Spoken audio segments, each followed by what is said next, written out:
오늘은 이 사사기 6장 33절에서 7장 25절 말씀을 가지고 여호와와 기드온의 칼이라는 제목으로 여러분과 함께 말씀을 나누겠습니다. 이제 지난 시간에는 이 사사기 6장을 통해서 여호와께서 기드온을 이 사사로 부르시는 장면을 보았습니다. 미디안 사람들의 눈을 피해서 이 포도주 틀에서 곡식을 타장하고 있던 이 소심한 기드온을 하나님이 큰 용사라고 부르시면서 7년 동안 전 이스라엘을 초토화시켰던 미디안 족속들을 물리칠 사사로 세우시죠. 이 소심한 기드온은 이 바위에서 여호와의 사자에게 드리는 이 제물을 통해서 자기를 부르신 분이 여호와 하나님이심을 알게 됩니다. 그리고 하나님은 기드온의 아버지 요아스의 집에 있는 이 바알의 제단을 헐고 또 이 아세라상을 찍어서 그곳에서 이 아버지 집에 있는 7년 된 둘째 수소를 잡아서 하나님께 번제로 드리게 하셨죠. 이 사건을 통해서 기드온은 이 바알이 그와 더불어 다툴 것이라 라고 하는 의미의 여룻바알이라고 하는 별명을 얻게 됩니다. 아주 소심하고 무명이었던 이 므낫세 지파의 이 아비에셀 족속의 가장 작은 가문에 있는 작은 아들 기드온이 이 사건으로 인하여서 여룻바알, 바알이 그와 더불어 싸운다라는 의미로서 사람들의 입에 이제 회자되기 시작하면서 이 무명소절 기드온이 많은 사람들의 이제 주목을 받기 시작하는 거예요. 그러니까 이게 이제 다 하나님의 어떤 계획하심 안에 있는 거죠.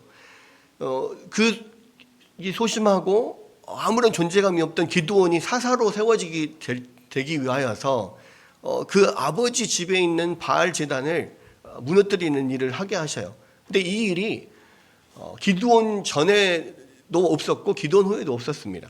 그러니까 바알의 제단, 그러니까 그렇잖아요. 우리가 미신을 믿는 사람들, 그런 다른 이방신을 믿는 사람들은 그 이방신을 신상을 파괴한다거나 제단을 헐면 그것에 대한 어떤 저주가 자기에게 온다고 생각을 합니다.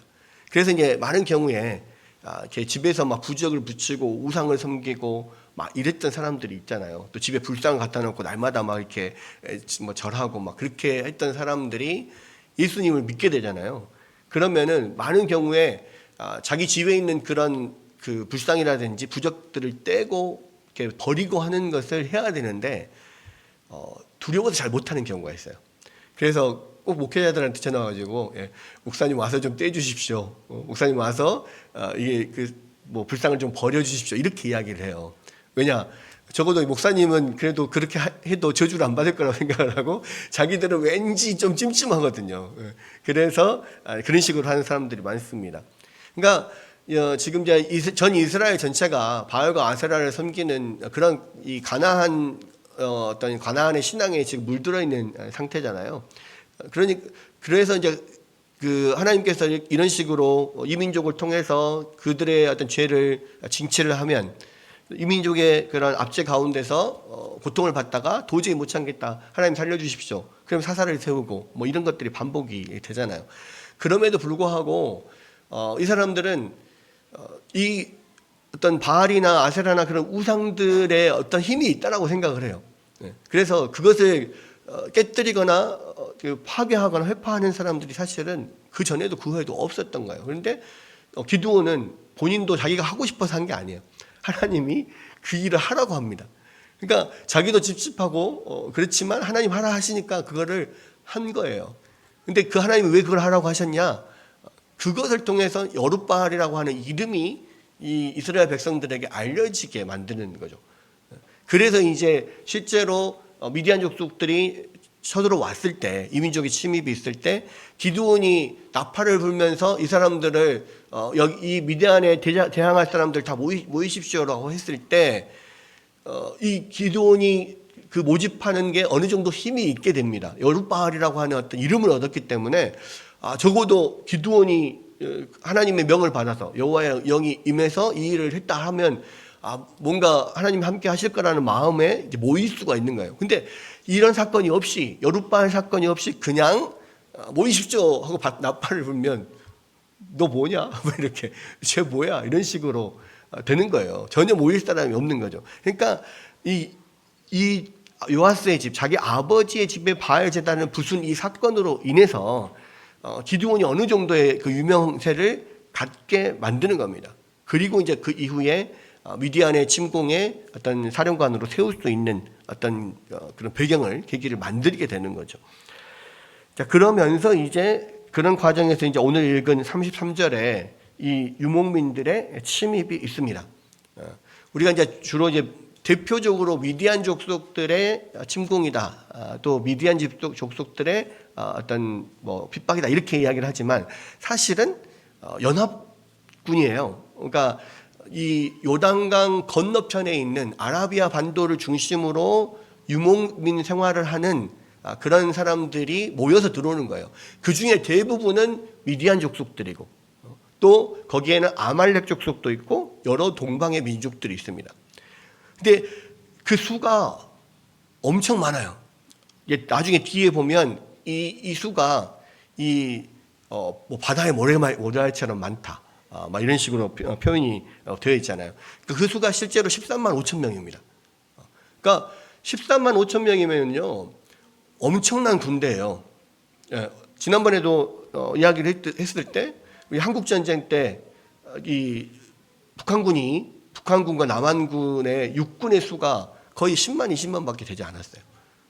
그리고 뭐 거란족들이 뭐 쳐들어왔을 때라든지 보통 이렇게 다른 나라를 침공할 때 그렇게 많은 수가 가지 못합니다. 그러니까 10만에서 20만이면 굉장히 많은 수예요. 그럼 여기에서도 보면 이 13만 5천 명이라고 하는 수는요, 성경 안에서 특히 사사기에서 나오는 이민족들의 어떤 침공이 있을 때 이만큼 많은 수가 온 적이 없습니다. 그래서 그것을 표현할 때 그들이 메뚜기처럼 많고 또 그들이 가지고 있는 낙타가 바다의 모래처럼 많았다 그랬잖아요. 그러니까 지금 이민족들이 주로 그 사막에 사는 그러한 유목민이잖아요. 그러니까 가축들을 기르는 것 중에서 특히 낙타들이 많습니다. 그리고 다른 양떼들도 많아요. 근데 이 낙타들은 어떤 낙타냐면 전투용 낙타예요. 그러니까 사막에서 이 사람들은 목축을 하면서 적들과 싸워야 되잖아요. 그럼 사막에서 가장 잘 달릴 수 있는 짐승은 낙타거든요. 그러니까 전투용 낙타를 가지고 있어요. 근데 여러분 이 낙타는 그냥 일반 말이나 나귀보다 훨씬 더 덩치가 큽니다. 그리고 지구력도 뛰어나죠. 그리고 특히 사막이나 뭐 이런 데서는 엄청 잘 뛰어다니고 뭐 그렇습니다. 그러니까 그런 전투용 낙타들이 엄청 많았다라고 하는 것은요, 다른 어떤 그 전차라든지 뭐 이런 것이 있지 않은 이상은 기동성에 의해서 이미 엄청나게 많은 열세를 뛸 수밖에 없고, 심지어는 군 병력도 지금 13만 5천 명이면 어마어마한 병력이 지금 온 거예요. 그렇게 이제 침공을 했을 때 여호와의 영이 지금 기드온에게 임하여서 기드온이 나팔을 불었다 그랬습니다. 그랬을 때 이제 가장 먼저 모여든 사람이 누구예요? 여룻바알의 소문이 가장 많이 난 데는 자기 고향이겠죠. 자기 동네. 그러니까 아비에셀 족속들, 므낫세 지파의 자기 동네에 살고 있는 오브라에 살고 있는 고향 사람들, 아비에셀 족속들이 먼저 모입니다. 그리고 기드온이 전 므낫세 지파에게 다 사자를 보내서 나와 함께할 사람 다 와라 이렇게 해요. 그리고 또 어디에다가 이 군사들을 보내냐면, 사자들을 보내냐면 이스라엘 골짜기 근처에 있는 지파들이에요. 아스데일, 푸블론, 납달리 지파. 지금 미디안 족속들이 진을 치고 있는 데가 이스라엘 골짜기거든요. 근데 그 근처에 있는 지파들에 다 사람을 보내요. 그래서 나와 같이 싸울 사람들 다 와라. 그렇게 모입니다. 그렇게 모인 숫자가 몇 명이었냐면 3만 2천 명이 모였어요. 3만 2천 명이. 근데 사실 3만 2천 명도 군세에 비해, 그 13만 5천의 군세에 비하면 이 4분의 1도 안 되는 거예요. 4분의 1조차도 안 됩니다. 그러니까 굉장히 군사적으로는 열세죠. 게다가 이 사람들이 그냥 정규군, 군사훈련을 받은 그런 그 정규군이냐? 그게 아니에요. 다 각 지방에서 자기들 집에서 농사 짓다가 모여라, 싸울 사람 모여라 하니까 모인 사람들이에요. 그러니까 전투 장비도 별로 없어요. 뭐 무기도 별로 없어요. 심지어는 타고 움직일 수 있는 뭐 말이나 뭐 이런 것도 별로 없습니다. 근데 일단 사람들이 모였어요. 그런 사람들이 농사 짓다 온 농부들 32,000명이 모인 거예요. 그런데 그렇게 딱 모였을 때 이제 기드온이 그 유명한 양털 시험을 해요. 그러니까 사실 여러분이 기드온 입장이 돼 보십시오. 13만 5천 명이 지금 어마어마한 군대가 메뚜기처럼 보이는 군대들이 모여 있습니다. 근데 우리는 다 이 대항에서 싸울 사람 모여라 그러니까 3만 명 모였어요. 3만 2천 명. 4분의 1도 안 돼요. 그러니까 아무리 하나님께서 계속 지금 그 기드온에게 나타나셔서 기드온에게 너는 큰 용사다. 그러면 네가 이 미디안 족속을 한 사람 치듯이 그냥 쳐부숴서 이길 거다. 몇 번 말씀을 하셨고 정말 당신이 하나님 맞는지 증명을 해 주십시오. 해서 바위에서 제물을 드리면서 그분이 하나님이라는 것을 알고 뭐 다 그런 과정을 거쳤어요. 분명히 하나님이 네가 한 사람 치듯이 미디안 족속을 다 칠 거라고 말을 했는데 근데 막상 눈에 딱 보이는 거는 32,000 대 13만 5천 명이에요. 그리고 저기는 어마어마한 그런 장비들을 갖고 있는 무기와 장비를 갖고 있는 군대고 우리는 농사 짓다 온 사람들 32,000명. 걱정이 됩니까 안 됩니까? 걱정이 될 수밖에 없어요. 누구든지 우리에게 그런 군사들을 이끌고 미디안을 치라고 하면 누가 그 용기를 가지고 치겠어요? 아무리 하나님이 너희 조상들을 애굽에서 그 10가지 재앙, 엄청난 기적적인 재앙들로 쳐서 너희들을 여기까지 인도하는 그 하나님이 바로 내가 그 하나님이다. 내가 너희에게 말하지 않냐? 너가 한 사람 치듯이 미디안 사람들 다 칠 거야. 가라. 아무리 이야기를 해도요. 눈에 막상 딱 보이는 객관적 데이터가 4분의 1도 안 되는 군세를 가지고 농사 짓다 온 사람들 데리고 어떻게 싸우고 어떻게 이기겠냐고요. 그러니까 당연히 걱정이 되죠. 그러니까 이제 양털 시험을 하는 거예요. 그 유명한 양털 시장. 36절에 보면 기드온이 하나님께 여쭈되 주께서 이미 말씀하신 같이 내 손으로 이스라엘을 구원하시려거든 보소서 내가 양털 한 뭉치를 타작마당에 두리니 만일 이슬이 양털에만 있고 주변 땅은 마르면 주께서 이미 말씀하심과 같이 내 손으로 이스라엘을 구원하실 줄을 내가 알겠나이다 하였더니 그대로 된지라. 이튿날 기드온이 일찍이 일어나서 양털을 가져다가 그 양털에서 이슬을 짜니 물이 그릇에 가득하더라. 그러니까 불안하니까 진짜 하나님 말씀이 맞나요? 다시 한번 저에게 확신을 주세요. 그리고 이제 양털로 시험을 하는 거예요. 그러니까 이슬이 한번 내리면 어디를 이렇게 어떤 데는 내리고 어떤 데는 안 내리고 골라서 내리지 않잖아요. 전체가 싹 다 내리게 됩니다. 그런데 양털을 마당 가운데 놓고 여기에만 이슬이 내리고 딴 데는 안 내리게 해주십시오. 라고 했더니 정말로 이 양털에만 이슬이 수북하게 내렸어요. 이 양털을 짜니까 물이 한 그릇에 가득 담길 정도의 그런 이슬이 담긴 겁니다. 그러면 이거는 기적적인 일이잖아요. 그러면 확신을 가져야 될 텐데 사람이 한 번으로는 확신이 안 돼. 그러니까 하나님 죄송한데요. 다시 한 번만 확신을 주세요. 이제 반대로 이 양털에 다 온 마당에 다 이슬이 내리는데 양털에만 안 내리게 해주세요.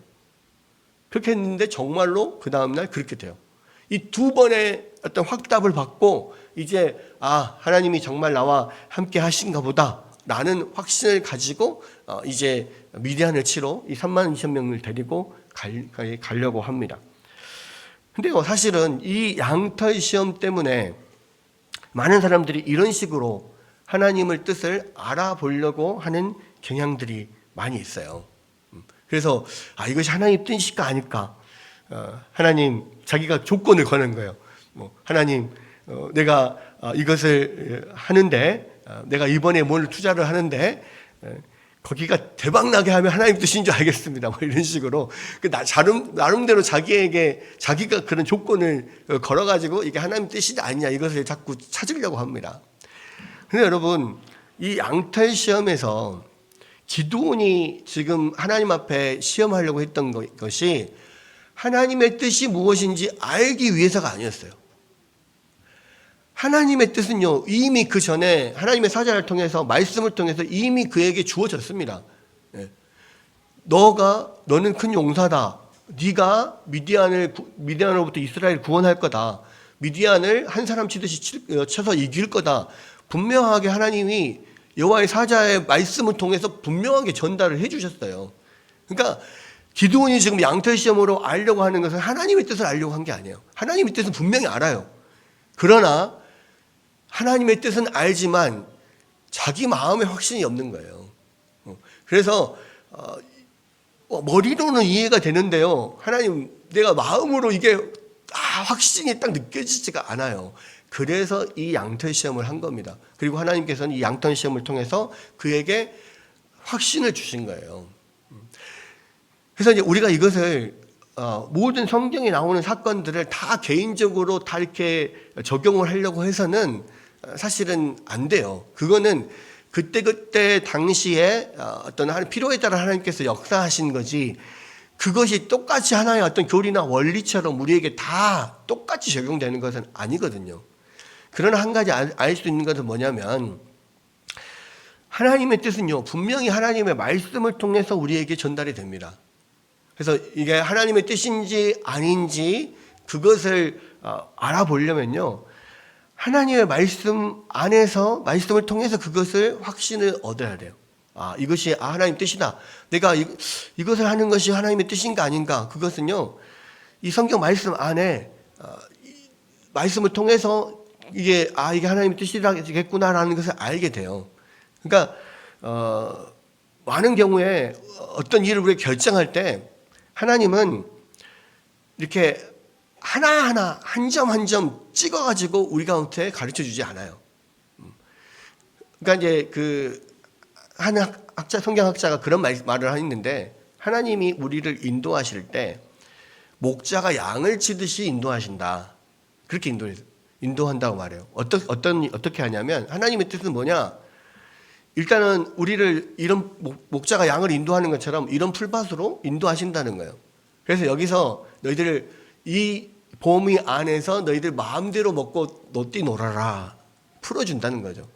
그러면 양들은 그 목자가 지정해준 범위 안에서 열심히 양 풀 뜯어 먹고 쉬기도 하고 거기서 놀기도 하고 그렇게 하면 된다는 겁니다. 자유롭게. 근데 하나님, 마치 우리는 어떻게 생각을 하냐? 하나님의 뜻을 A양 이리 와라.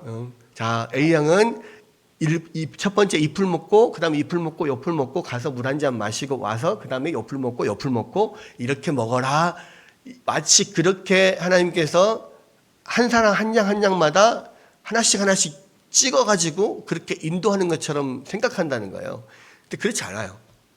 하나님은 그냥 여기서 너희를 마음껏 풀 뜯어 먹고 놀아라, 바운더리를 정해주시는 거예요. 그러니까 성경에서 보면, 성경 말씀에서 이런 바운더리가 있잖아요. 하나님의 뜻에 어긋나지 않는 이런 바운더리에서 내가 마음대로 자유롭게 하면 된다는 거예요. 그거 하나하나 찍어서 우리 가운데 알려주시지 않는다. 자, 그러면서 이제 그 학자가 이야기하기를 뭐라고 이야기하냐? 배우자를 고르는 것도 마찬가지다. 사람들은 배우자를 고를 때 나에게 딱 맞는 어떤 한 사람을 찍어가지고 나한테 인도해 주실 거라고 생각하는데 아니라는 거예요. 그게 아니고 하나님이 배우자를 선택하는 방법은 다 정해져 있다는 겁니다. 그냥 성경에서 쭉 보면 우리가 서로 첫 번째 조건은 뭐예요? 같은 신앙을 갖고 있는 사람, 서로 하나님을 잘 섬기는 배우자. 왜냐? 하나님과 우리가 이 다른 신을 섬기는 사람과 한 멍에를 맬 수가 없단 말이에요. 하나님을 섬기는 사람들이 한 멍에를 메고 함께 밭을 갈고 함께 일하는 것이 하나님의 뜻이다. 그러니까 첫 번째 조건은 서로 하나님을 잘 믿는 사람, 그리고 그 안에서 서로 마음이 잘 통하고 또 하나님 나라의 비전을 이루어갈 수 있고, 그런 어떤 몇 가지 조건들, 하나님께서 성경에 나오는 몇 가지 조건들만 넘어가지 않으면 그 안에서 자유롭게 골라라. 하나님은 그렇게 말씀하셨다는 거죠. 근데 우리는 꼭 그 안에서도 꼭 찍어서 내 배우자로 선택하신 그런 사람이 분명히 있을 거다 생각을 하는데, 하나님은 그렇게 우리를 어떤 자유를 얽매이시는 분이 아니다, 이렇게 말씀을 하신 그런 학자들이 있습니다. 그냥 맞다고 생각해요. 그러니까 성경 안에서 우리는 무엇이든지 이 성경에서 허락하는 법이 내에 있는 것은 무엇이든지 자유롭게 선택해서 할 수가 있어요. 직업도 마찬가지입니다. 결과적으로 우리가 돌아봤을 때 이것이 나에게 가장 맞는 거였구나 라고 고백을 하게 되는 것이고요. 뭐 배우자도 마찬가지로 돌아봤을 때 나에게 가장 맞는 배우자구나 라고 고백을 하는 것이지만, 사실 우리가 선택할 때는요, 우리가 이 선택할 수 있는 범위는 하나님께서 이 만들어 놓으신 바운더리 안에서만 잘 선택하면 되는 거예요. 내가 가장 잘할 수도 있고, 직업도 마찬가지잖아요. 내가 제일 잘할 수 있고, 내가 관심 있어 하고 즐거워하고, 이것을 통해 하나님께 영광 돌릴 수 있고, 뭐 이런 것들, 이 범위 안에서 내가 얼마든지 정할 수가 있는데, 마치 이 양털 시험을 하나님의 뜻을 아는 어떤 방법으로 생각해서 꼭 이런 식으로 정해서 이렇게 하나님께서 인도하신다고 생각하는데, 그게 아니라는 거예요. 하나님 그렇게 인도하지 않는다. 두 번째, 이 양털 시험은 하나님의 뜻을 알려주신 게 아니라 확신을 시켜주는 거였다. 결과적으로 이것을 통해서 이 양털 시험의 의미는 뭐냐면, 분명히 하나님의 뜻을 성경을 통해서 알아요. 분명히 알고 깨달았는데, 내가 봤을 때 이건 정말 힘들고 어려울 것 같고, 내 마음에 이게 도저히 할 수 있을까라고 하는 어떤 의구심이 들 때, 마음에 확신을 주실 때까지 기도하라는 거예요. 기도하다 보면 하나님께서 마음에 평안을 주시고 확신을 주실 수도 있고요. 또 이런 식으로 어떠한 사인을 보여주실 수도 있고, 또 어떤 경우에는 다른 사람의 입술을 통해서 딱 그런 내가 고민했던 부분이 풀어지게 할 수도 있고, 어떤 지인을 통해서라든지, 아니면은 이 나중에 나오는데 보면은 뭐 기드온이 적군을 미디안을 치러 올라가서도 또 되게 두려워하고 떨잖아요. 그때 하나님께서 뭐라고 합니까? 정 두려우면 네 부하를 데리고 가서 적전에 한번 가봐라. 그럼 너희 그 안에서 네가 확신을 얻을 만한 말을 들을 것이다, 이야기를 해줘요. 갔더니 거기에서 적들의 입에서 꿈 이야기를 하면서, 이 꿈은 기드온이 우리를 다 무너뜨리는 꿈이다, 적들이 그렇게 말하는 것을 통해서 이거 진짜 하나님께서 나를 통해서 이 일을 하시겠구나라고 확신을 얻잖아요. 그러니까 무슨 이야기냐면, 확신이 없을 때 분명히 이것이 하나님 뜻이라고는 알겠는데, 머리로는 이해가 되는데 가슴으로는 확신이 안 들 때, 그렇게 하나님 앞에 기도를 하면서 나아가면 여러 가지 사인들을 통해서 하나님이 확신을 주신다는 이야기지, 이 양털 시험을 가지고 하나님의 뜻을 알려고 해서는 안 된단 말이에요. 하나님의 뜻은 무엇이든지 성경을 통해서 다 이것이 하나님 뜻이 아니다, 누구든지 깨달을 수 있어요. 다만 확신을 갖지 못할 수 있는 거죠. 그런 면에서 하나님 앞에 확신을 못 가질 때는 하나님 앞에 기도하면 하나님께서 여러 가지 방법으로 사인을 주신다라고 하는 의미라는 것을 우리가 다시 한번 생각해 볼 필요가 있습니다. 결국은 이제 이 양털 시험을 가지고 이거 하나님이 하시는 거구나 확신을 얻고, 이제 32,000명을 데리고 드디어 그래, 아마 기도원 마음에 그랬을 거예요. 저기는 135,000이고 내가 32,000이니까 4대 1이긴 하지만, 그래도 어떻게 잘 작전을 짜서 잘 이렇게 기습을 해보면 한 사람당 4명 정도 이기는 거는 우리가 할 수 있지 않겠냐. 하나님이 이렇게 확신도 주셨으니까 한번 해보자, 이런 마음을 먹고 이제 한번 딱 해보려고 딱 갑니다. 그러니까 이제 하나님이 뭐라고 하시냐면, 근데 32,000명 많다. 32,000명 많다. 야, 숫자를 좀 줄여보자. 너 가서 애들 32,000 모인 사람들한테 마음에 조금이라도 두려움이 있는 사람은 다 가라 그래라. 그랬더니 기도원 입장에서 어때요? 32,000명도 지금 내가 봤을 때는 이게 많은 수가 아니잖아요. 한 명당 4명을 얘기하는 그런 상황인데, 여기서 더 돌려보낸다고요? 근데 이제 하나님 하라 하시니까 어쩔 수 없이 가서 말을 해요. 야, 조금이라도 두려움이 있는 사람들은 돌아가라. 그러니까 몇 명이 돌아갑니까? 22,000명이 돌아가요. 3분의 2가 돌아가 버리는 거야. 3만 명밖에 안 남았는데 이게 4대 1인데 그 중에서 3분의 2가 싹 도망가 버리고 10,000명밖에 안 남습니다. 4대 1에서 졸지에 13대 1이 돼버렸어요. 이게 한 명이 13명을 이겨야 돼. 자, 어떻게 한 명이 4명을 이기는 거는 어떻게 해보겠는데 13명을 이긴다? 이거는 와, 이거 도저히 아니 10,000명 가지고 13만 명, 5,000명을 어떻게 이깁니까? 그런 마음이 들잖아요. 근데 하나님이 뭐라고 하세요? 그것도 많다. 그것도 많다. 그러면서 두 번째 줄이는 과정을 거치는데, 자, 10,000명을 데리고 다 물가로 내려가라. 물가로 내려가서 물을 먹여봐. 그래서 물을 먹는 그 양상에 따라서 나눠봐라. 그랬는데, 그렇게 물을 먹는데 보니까 무릎을 꿇고 엎드려서 개처럼 입을 물에다가 쳐박고 이렇게 먹는 사람들이 9,700명. 앉아가지고 손으로 물을 떠서 움켜서 이렇게 물을 먹는 사람이 300명. 기도원 입장에서는 9,700명이 남기를 원할까요? 300명이 남기를 원할까요? 9,700명이 남기를 원하겠죠. 하나님께서 뭐라고 하십니까? 이 300명만 빼고 나머지는 다 돌려보내라. 이제는요, 그 1대 10, 그러니까 4대 1에서 13대 1이 됐잖아요. 이제는 300명이니까 1대 4, 그러니까 400대 1이 돼버린 거예요. 400대 1. 그러니까 어떤 사람은 그래요. 그러면 이 300명을 왜 남겼냐라고 했을 때, 뭐, 이 손으로 물을 떠서 먹는 사람은 사주 경계를 하고 막 이렇게 잘 이렇게 뭐 적군의 동향을 살필 수 있는 그런 특화된 사람이다. 뭐 이런 식으로 설명을 하는 그런 사람들이 있는데요. 아니요. 앞뒤에 하나님의 목적이 있잖아요. 이 물을 먹게 하신 목적이 뭐예요? 숫자를 줄이라고. 하나님은요, 만약에 이 손으로 움켜가지고 이렇게 먹는 사람이 9,700명이었으면 엎드려서 먹는 300명을 남겨놨을 거예요. 그러니까 물을 어떻게 먹느냐는 사실 아무런 상관이 없어요. 그러니까 첫 번째 두려움을 느끼는 사람은 다 돌아가라 했을 때는 어느 정도 전술적으로 이해가 가요. 왜냐하면 전쟁은 어떤 사기가 굉장히 큰 걸 좌우하거든요. 그러니까 두려움이 조금이라도 있는 사람이 남아있으면 이 사람들이 만약에 13만 5천 명의 적군과 부딪혔을 때 이 사람들이 겁을 먹고 도망가기 시작하잖아요. 그럼 3분의 2가 도망가잖아요. 그러면 나머지 3분의 1로 따라 도망가게 돼 있어요.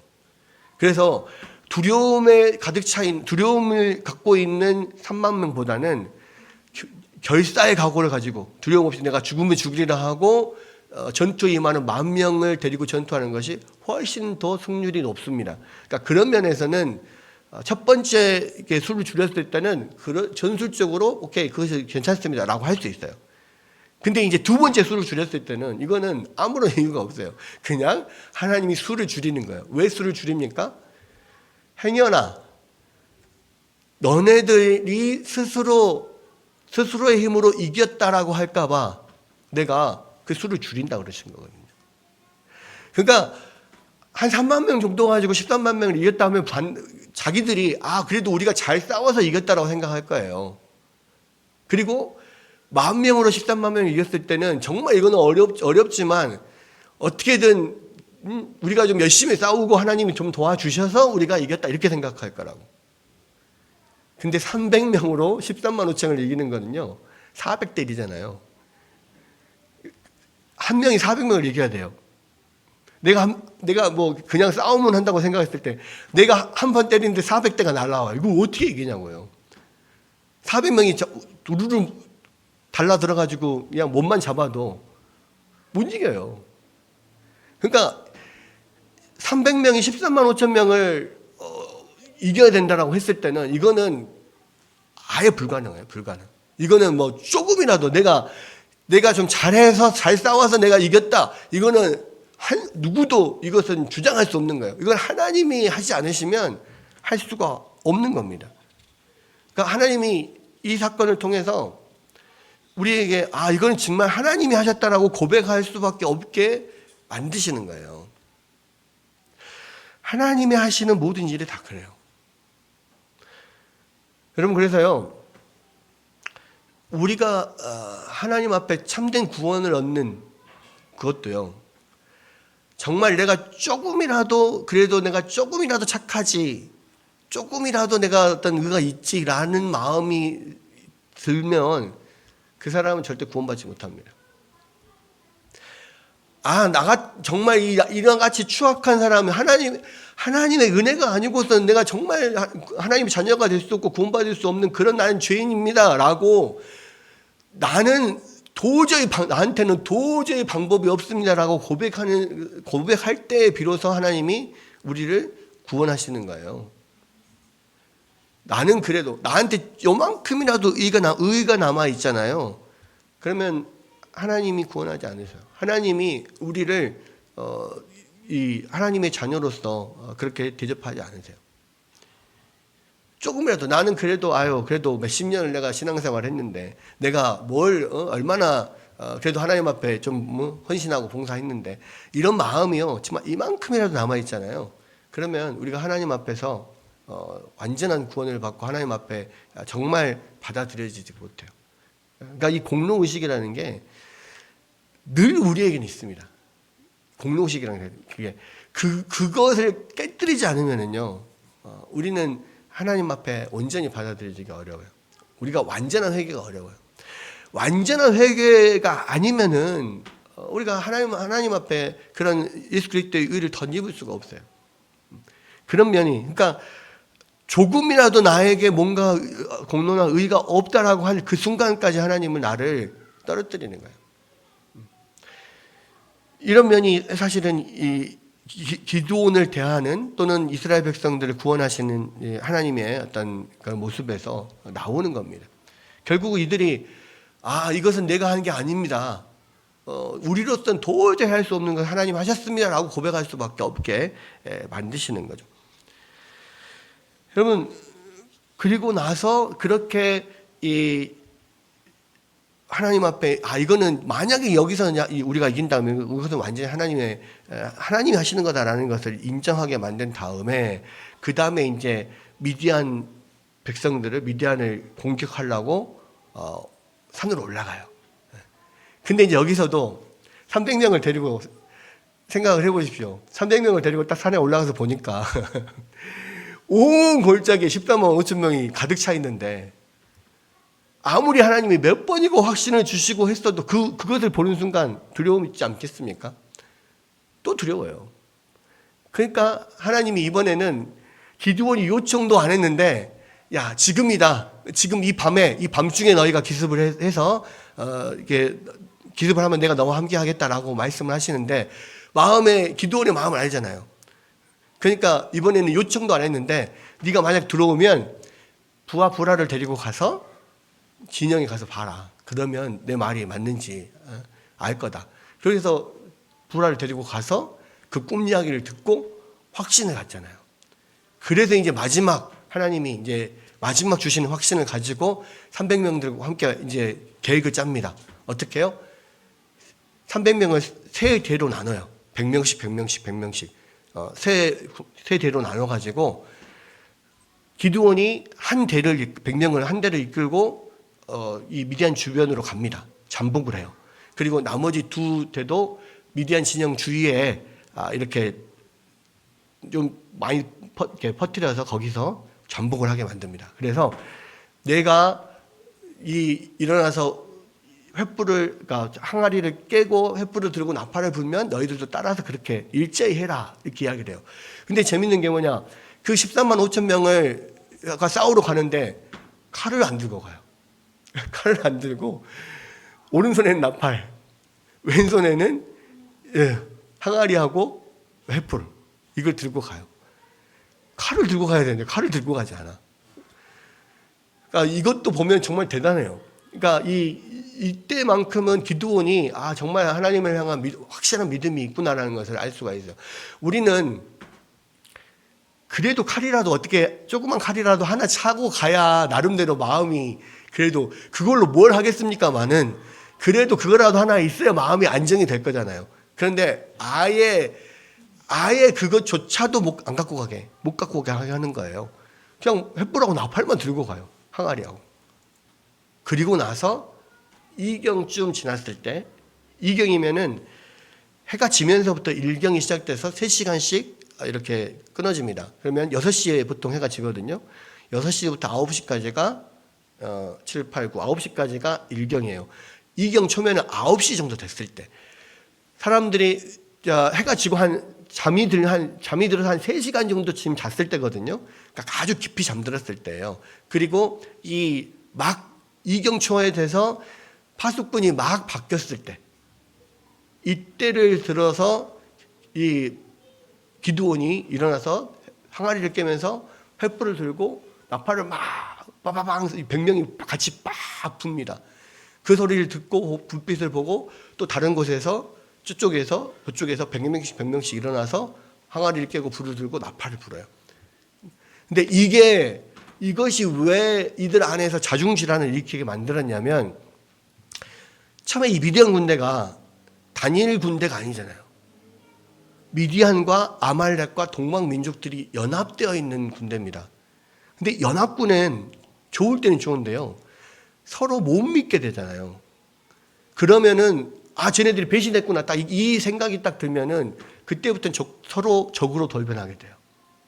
근데 여러분 파수꾼이 교대가 됐을 때 보통 이렇게 파수를 어떻게 보냐면, 이때 당시에 3분의 1씩 나눠가지고 3분의 1씩 자고 3분의 1은 나가서 교대하러 가고 3분의 1은 들어오고 이런 가운데 있어요. 그러면 3분의 1과 3분의 1이 지금 맞교대를 하는 가운데 있고 3분의 1은 잠들어 있잖아요. 이때 이 나팔을 불고 횃불을 막 피면서 한 300명이 이 전체 진영을 둘러싸고 이렇게 딱 하면 어떤 효과가 있을까요? 사실은 교대를 하고 옷을 갈아입고 이제 이런 교대 병력들 3분의 2도 지금 사실 어수선한 상황이에요. 3분의 2, 3분의 1이 교대하는. 자고 있는 3분의 1도 눈 떠보니까 막 마팔 소리는 들리죠. 횃불은 막 온 천지에서 막 이 횃불이 일제히 밝아졌죠. 보니까는 막 교대하는 병력들이 막 어수선하게 되고 있어요. 게다가 얘네들이 다 단일 군대가 아니라 여러 민족들이 같이 혼합되어 있어요. 그러니까 얘네들이 배신을 했구나, 이런 마음이 들기 시작하는 거죠. 그때부터는 이제 서로 적이 되는 거예요. 그러면서 이제 그 안에서 자중질환이 일어나서 서로 싸우다가 서로 죽이고 그러다가 이제 도망가고 이런 일들이 벌어지는 거죠. 근데 이것은 하나님께서 이렇게 하셨기 때문에 이게 일어나는 거지, 인간의 어떤 지략과 지혜를 가지고는요 사실은 이렇게 될 수가 없어요. 결과적으로는 그렇게 해서 이 13만 5천 명이나 되는 이 미디안과 그 연합군들이 300명밖에 안 되는 이 기드온과 이 300일명 용사라고 하는 사람들에 의해서 지리멸렬되고 결국은 도망가게 됩니다. 그리고 도망가면서 이제 그때부터는 그동안 돌려보냈던 그 군대들 있잖아요. 거기에 지파들한테 싹 연락해가지고 도망가는 사람들 그 선멸전을 같이 펼칩니다.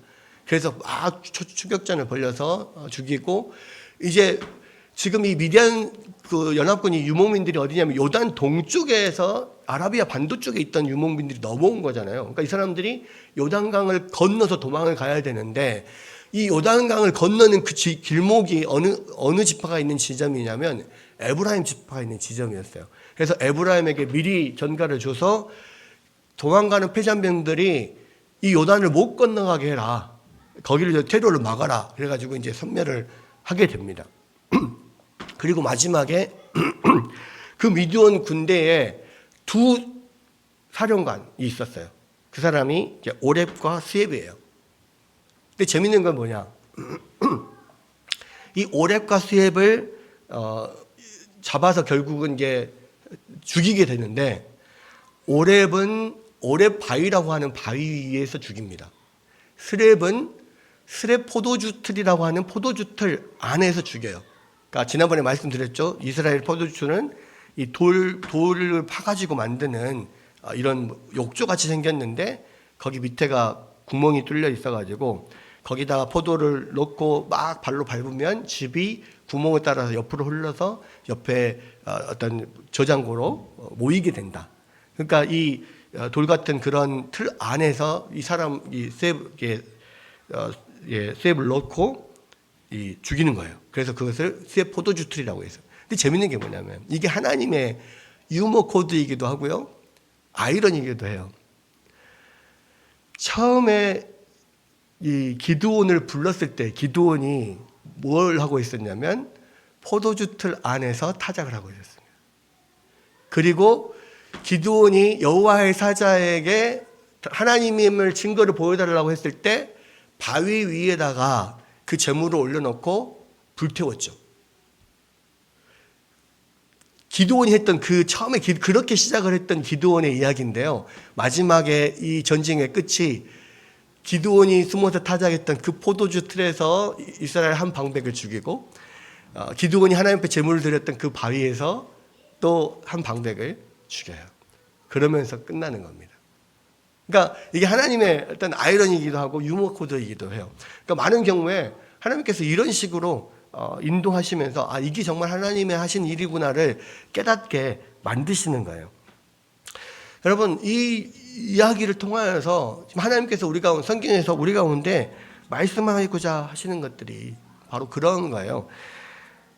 하나님이 얼마나 이스라엘 백성들을 유심히 살피고 그 하나님의 그런 세심한 어떤 배려와 관찰 속에서 그들을 도우시는가를 보여주는 겁니다. 하나님이 이것을 하셨다는 것을 약간 이렇게 그러니까 처음과 마지막을 같게 만들면서 어떻게 하나님께서 이것을 이루어 가시는가를 정말 하나님의 위대하신 역사를 알게 하는 그런 면들. 이것은 정말 하나님이 하셨다라고밖에 말할 수 없는 그런 면들을 보여주고 있고요. 또 하나님께서 모든 일을 역사하실 때 결코 사람에게 어떤 공로가 돌아가게 하지 않는다는 거예요. 왜냐하면 이게 인간의 죄성이거든요. 조금만 어떤 가능성이 있으면 꼭 자기를 드러내려고 하고 자기가 뭔가를 해서 이게 됐다라고 생각을 하려고 하는 경향이 늘 우리 안에 있어요. 근데 하나님이 하시는 일은 전혀 이것은 인간의 어떤 힘으로 할 수 없는 거다라고 하는 것을 이것을 통해서 지금 보여주고 있는 겁니다. 그리고 이것들을 통해서 특히 기드온의 이 이야기를 통해서 하나님께서 우리 가운데 계속 말씀하시는 건 뭐냐면, 하나님께서 어떤 일들을 하실 때 계속해서 우리에게 확신을 주시고 용기를 주시고 이 일을 계속해서 하도록 하나님께서 계속 독려하시는 면을 보여주는 거예요. 그러니까 기드온이 몇 번을 묻습니까? 확신이 없는 두려움에 쌓여있는 이런 기드온에게 계속해서 확신을 심어줍니다. 그러면서 계속해서 말씀하시는 거예요. 내가 너희와 함께 있다. 내가 너희를 쓸 것이다. 내가 너희를 사랑한다. 계속 말합니다. 그러면서 우리를 하나님의 곁으로 이끌어 가시는 거예요. 우리들도 마찬가지잖아요. 남편과 아내 사이에서도요, 사랑하는지 알죠. 사랑하는지 알지만 계속 옆에서 사랑한다 말을 듣고 내가 확신을 받고 싶어 해요. 그래서 아내분들은 그래서 남편에게 사랑한다는 말을 계속 듣고 싶어요. 사랑하는지 알지. 행동으로도 사랑하는 줄 알아요. 근데 그것을 자꾸 확신을 갖게 입술로 듣고 싶고 그것을 통해서 또 확신을 갖고 이런단 말이에요. 우리도 마찬가지예요. 그러니까 인간의 연약함이 그거예요. 마음이 계속 변해요. 요동쳐요. 세상에 어떤 일들이 있을 때 우리는 하나님을 믿는다 하고 나의 믿음은 흔들리지 않는다, 굳건하다 하지만 꼭 작은 일 하나에도 내 마음이 그냥 흔들릴 때가 많아요. 하나님 나 살아 계신가? 하나님 나 사랑하신가? 그럴 때마다 하나님은 계속해서 말씀으로, 주의 사람으로, 또 여러 가지 증표로 하나님 계속 우리 가운데 용기를 주시고 확신을 주시고 내가 너와 함께한다. 내가 너 옆에 있다. 계속 그렇게 확신시키면서 우리를 이끌어 가신다는 거예요. 그래서요, 하나님 말씀이 우리를 확신케 하고요. 우리 주변에 있는 함께 신앙생활하는 동역자들이 우리를 확신케 하고요. 또 다른 기도를 통해서 우리가 확신을 갖게 하고 하나님이 여러 가지 방법을 통해서 확신을 갖게 만들면서 이 길을 가게 하시는 분이라는 것을 특별히 이 사사중에서 기도원을 통해서 아주 자세하게 보여주고 있는 겁니다. 여러분, 확신이 없으십니까? 요즘 흔들리십니까? 그럼 하나님 앞에 기도하세요. 그러면 하나님께서 말씀으로나 사람으로나 여러 가지 징표로나 내가 너와 함께한다, 내가 너를 사랑한다, 내가 너를 이끌어가고 있다, 이것을 분명히 보여주실 거예요. 그리고 하나님을 믿고 정말 이 소심한 기드온이 소심함에도 불구하고 그 하나님을 믿고 이 용기를 조금 내가지고 한 발을 움직이는 그 순종의 발걸음을 통해서 하나님 놀라운 역사를 일으키시잖아요. 기드온을 보면 기드온을 막 엄청나게 성령으로 충만케 해서 모든 것을 다 이겨버리라 불을 토하면서 이기게 만들지 않아요. 계속 의심하고 두려워하고 그러면서 어떻게든 하나님 하라 하니까 순종해봐야지 한 발 움직이고 하는 그 걸음을 통해서 결국은 이런 놀라운 역사를 이루시거든요. 우리도 마찬가지입니다. 우리가 믿음이 적어서 하나님의 일을 못한다. 천만의 말씀이에요. 하나님은 그렇게 일하지 않으세요. 우리를 엄청난 삼성과 같은 사람으로 만들어가지고 모든 힘으로 싹 다 이게 아니에요. 소심하고 연약하지만 하나님 말씀 믿고 그래도 한 발 나가볼까 하는 그 발걸음 하나마다 하나님 역사하셔서 결국엔 이 어마어마한 대승리를 이루시는 하나님이라는 것입니다. 그런 하나님이 우리와 함께 계십니다. 그러므로 우리가 믿음을 가지고 용기를 내야 돼요. 그리고 한 발 한 발 순종의 발걸음을 옮겨야 됩니다. 그럴 때 하나님께서 우리 가운데 역사하시고 놀라운 일들이 이룰 줄로 믿습니다. 그런 은혜가 우리 가운데 있기를 주의 이름으로 축원합니다.